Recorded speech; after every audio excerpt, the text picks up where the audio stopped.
प्रस्तुत है गुरुदेव की लिखी पुस्तक प्रत्याहार, धारणा, ध्यान और समाधि। समय संबंधी सूचना। मनोनिग्रह साधना के 4 अंग हैं: प्रत्याहार, धारणा, ध्यान और समाधि। अभ्यासी को आरंभ में 1 सप्ताह तक प्रतिदिन आधे घंटे केवल प्रत्याहार का अभ्यास करना चाहिए।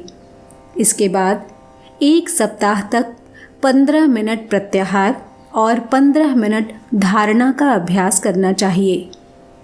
तीसरे सप्ताह 8-8 मिनट प्रत्याहार और धारणा तथा 14 मिनट ध्यान। चौथे सप्ताह 5-5 मिनट प्रत्याहार, धारणा, ध्यान तथा 15 मिनट समाधि। साधना में घड़ी की सहायता लेना कठिन है, इसलिए एक मोटा हिसाब ये रखना चाहिए कि आधे समय में पुरानी साधनाएं और आधे समय में नई साधना। थोड़ा बहुत ज़्यादा कम हो तो भी कुछ हर्ज नहीं। दूसरे मास चारों साधनाओं के लिए बराबर बराबर समय लगाना चाहिए। आधा घंटे से बढ़ाकर साधना का समय अधिक किया जाए तो चारों साधनाओं पर उसे बराबर बराबर बढ़ा देना चाहिए। तीसरे मास तीनों साधनाओं के लिए आधा और समाधि के लिए आधा, इस प्रकार समय विभाजन करना चाहिए। इसके पीछे प्राथमिक 3 साधनाओं का समय घटाते और समाधि का बढ़ाते जाना चाहिए। साधारण गृहस्थों को एक बार में 1 घंटे से अधिक ध्यान न करना चाहिए। बीच बीच में फुर्सत के वक्त थोड़ा थोड़ा समय निकालकर इनमें से कोई अभ्यास किया जा सकता है। जिनका सारा समय योग साधना के लिए है और उचित संयम नियम से वे रहते हैं, वे सुविधानुसार अधिक समय अभ्यास कर सकते हैं। राजयोग, मनोनिग्रह। राजयोग के 8 अंगों में से पहले 4 यम, नियम, आसन, प्राणायाम, इनका वर्णन पिछली पुस्तकों में स्वतंत्र रूप से किया जा चुका है। अब प्रत्याहार, धारणा, ध्यान और समाधि की शिक्षा इस पुस्तक में दी जा रही है। यम, नियम और आसन प्राणायाम की विधि व्यवस्था शारीरिक एवं मानसिक स्वस्थता के लिए है। योग शास्त्र का सुदृढ़ मंतव्य है कि किसी महान कार्य का संपादन करने से पूर्व शरीर और मन का निरोग और स्वस्थ होना आवश्यक है। पहले बाहरी स्थूल सफलता प्राप्त करनी चाहिए, फिर भीतरी आत्मिक उन्नति की साधना करनी चाहिए। जो लोग शरीर को बीमार, व्यसनी, जर्जर, आलसी बनाए हुए हैं, मन को कुसंस्कारी, कुविचारी, उजड़ एवं उजड्ड बनाए हुए हैं, उनके लिए किन्हीं महत्वपूर्ण कार्यों में सफलता प्राप्त कर सकना कठिन है। खासतौर से योग साधना जैसे महान कार्य तो और भी दुस्तर हैं। इसीलिए योग की आधी साधना यम, नियम, आसन, प्राणायाम द्वारा शारीरिक मानसिक स्वस्थता में निहित है। बाहरी साधना के पश्चात भीतरी साधना का नंबर आता है। जो लोग व्यावहारिक जीवन में सुधार करना छोड़ देते हैं और एकदम योगी होने की सोचते हैं, वे एक निरर्थक प्रयास करते हैं। उन्हें सिद्धि प्राप्त होना दुस्तर है।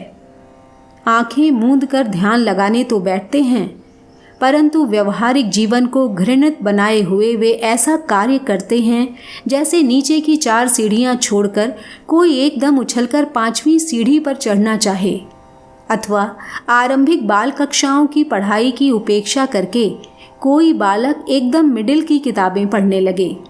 ऐसे प्रयास उपहासास्पद ही कहे जाएंगे। ठीक रास्ता ये है कि सबसे पूर्व और सबसे अधिक ध्यान शारीरिक और मानसिक निरोगता के ऊपर लगाया जाए और साथ ही नित्य कुछ समय मानसिक संयम के लिए लगाया जाए। प्रत्याहार से लेकर समाधि तक सारी साधना एक ही है। प्राचीन शास्त्रों में इस संपूर्ण प्रणाली के लिए संयम शब्द व्यवहार हुआ है। जैसे बड़े वाक्य को सुबोध बनाने के लिए चतुर साहित्यिक लोग छोटे छोटे वाक्यों में उसका विभाजन कर देते हैं, उसी प्रकार मन को वश में करने की प्रक्रिया जिसे संयम के नाम से पुकारा जाता था, पातंजलि ऋषि ने प्रत्याहार, धारणा, ध्यान और समाधि इन 4 अंगों में बांट दी है। ये विभाजन होते हुए भी मूल तत्व एक ही है। मनोलय, आत्मनिग्रह, एकाग्रता, चित्त संयम, ये एक ही बात है। शब्दों का हेर फेर होते हुए भी अर्थ में अंतर नहीं आता। मनुष्य तत्व के अंतर्गत मन ही सार वस्तु है। इसी औजार के सहारे वह छोटे बड़े कार्यों का संपादन करता है। पाप पुण्य, उन्नति अवनति, सफलता असफलता, स्वर्ग नरक की रचना करता है। जिस औजार के ऊपर सारा सुख दुख निर्भर है, उसका ठीक प्रकार से प्रयोग करना हर व्यक्ति को आना चाहिए। परंतु कितने लोग हैं जो अपने मन की शक्तियों का उपयोग करना जानते हैं। बंदर के हाथ में तलवार हो, घोड़े की दुम से राज सिंहासन बंधा हो, तो वे दोनों पशु उससे कुछ लाभ न उठा सकेंगे, वरन उल्टे आफत में फंस जाएंगे। जिसे बंदूक के कल पुर्जों का ज्ञान न हो, चलाना न आता हो, वह गोली बारूद सहित बढ़िया राइफल लिए फिरे तो उससे लाभ तो कुछ नहीं उठाएगा। यदि कुछ भूल हुई तो उल्टा मुसीबत में पड़ जाएगा। अनेक मनुष्यों को हम नाना प्रकार की आपत्तियों, कठिनाइयों और वेदनाओं में तड़पता हुआ देखते हैं। इनमें से अधिकांश कष्ट उनके अपने पैदा किए हुए और काल्पनिक होते हैं। इन दुखों का सारा कारण मन का कुसंस्कारी होना है। यदि मन रूपी औजार को लोग ठीक तरह प्रयोग करना जानते और कर सकते, तो दुनिया के आधे से अधिक कष्टों का अपने आप अंत हो जाता। राजयोग की उत्तरार्ध साधना, जिसका वर्णन इस पुस्तक में किया जा रहा है, इसी उद्देश्य से है कि मन के ऊपर ठीक प्रकार का काबू पाने और उसकी मर्जी के मुताबिक उपयोग कर सकने की कला हस्तगत हो जाए। मूर्ख से मूर्ख मनुष्य में इतनी पर्याप्त मात्रा में मानसिक शक्ति होती है कि यदि उसका उपयोग ठीक रीति से किया जा सके तो आश्चर्यजनक कार्य हो सकते हैं। योग का उद्देश्य मन को ऐसा लचकदार बनाना है कि उसे जिधर भी लगाना चाहें इच्छानुसार लगा सकें। जिन व्यक्तियों ने संसार में बड़े बड़े कार्य किए हैं, अपने जीवन को नियत दिशा में और नियत कार्यों में दिलचस्पी के साथ खपाया है, वे सब एक प्रकार से योगी ही थे। भले ही गेरुआ कपड़ा और कमंडल उनके हाथ में न रहा हो। Sir James Watt, Edison, Marconi, जिन वैज्ञानिकों ने भाप तथा बिजली के असंख्य यंत्रों का निर्माण किया है, जिन्होंने प्रकृति के असंख्य गुप्त रहस्यों का पता लगाया है, उन महानुभावों को एक प्रकार का योगी ही कहा जाएगा। एक ही प्रयोगशाला में एक ही विषय का एक सी दिलचस्पी के साथ जिनका चित्त एकाग्रता पूर्वक वर्षों लगा रहा, बार बार असफलता और निराशा आने पर भी जिनमें उदासीनता न आने पाई, वरन सब भली बुरी परिस्थितियों में एक सी गति से विचारधारा को जुटाए रहे, ये कार्य योगियों का है। कोई अपनी मानसिक योग्यता को ईश्वर प्राप्ति में लगाता है, कोई भौतिक तथ्यों की प्राप्ति में। प्रयोग के मार्गदर्शक पृथक हैं, पर वस्तु एक ही है। देखते हैं कि लोगों का मन घड़ी भर भी एक जगह नहीं ठहरता। अभी ये सोचते हैं तो अभी वो सोचने लगते हैं, अभी ये चाहते हैं तो अभी वो चाहने लगते हैं। आज इसमें दिलचस्पी है, कल उसमें हो जाएगी।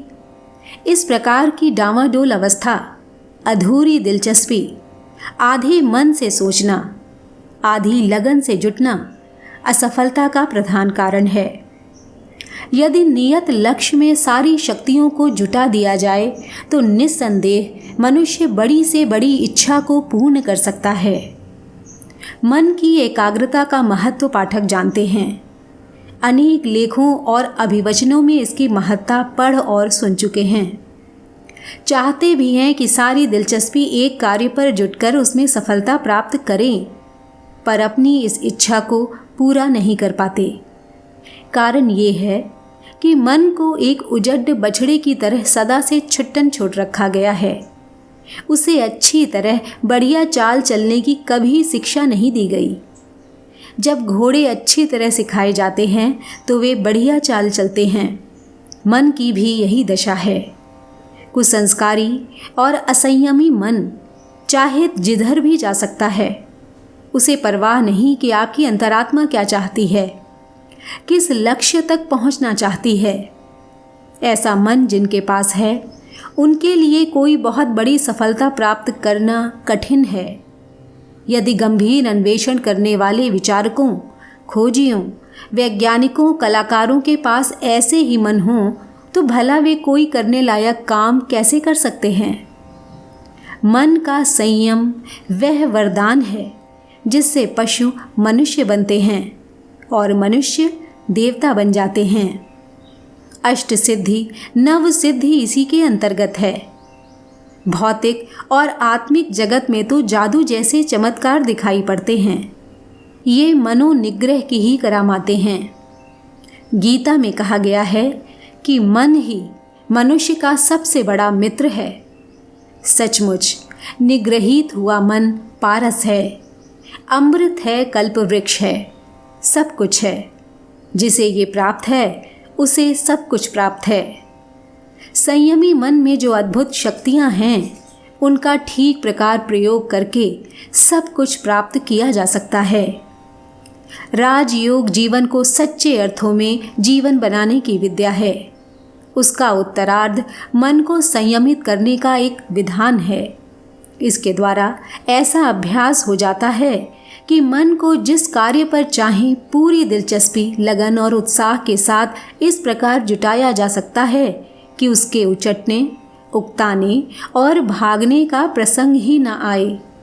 मन को ऐसा उत्तम उच्च कोटि का बनाकर भारतीय तत्ववेत्ता उसे आत्मा और परमात्मा की प्राप्ति में लगाए रहते हैं। भारतीय योगी अधिकांश में ब्रह्मभूत हुए हैं, पर इसका अर्थ ये नहीं कि उससे सांसारिक उन्नति नहीं हो सकती। हम बार बार कह चुके हैं कि निग्रहित मन से सब कुछ हो सकता है।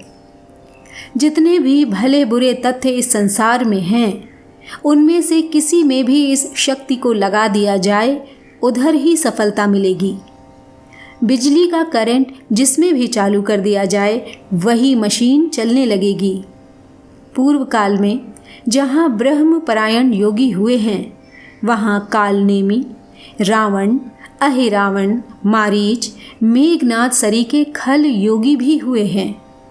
इस भेद को समझ लेना आवश्यक है कि योग और ईश्वर प्राप्ति दो पृथक विषय हैं। योग एक विज्ञान है, साधन है, विद्या है, कला है, जिसके द्वारा मानसिक शक्तियों को काबू में करके उनका प्रयोग करना आता है।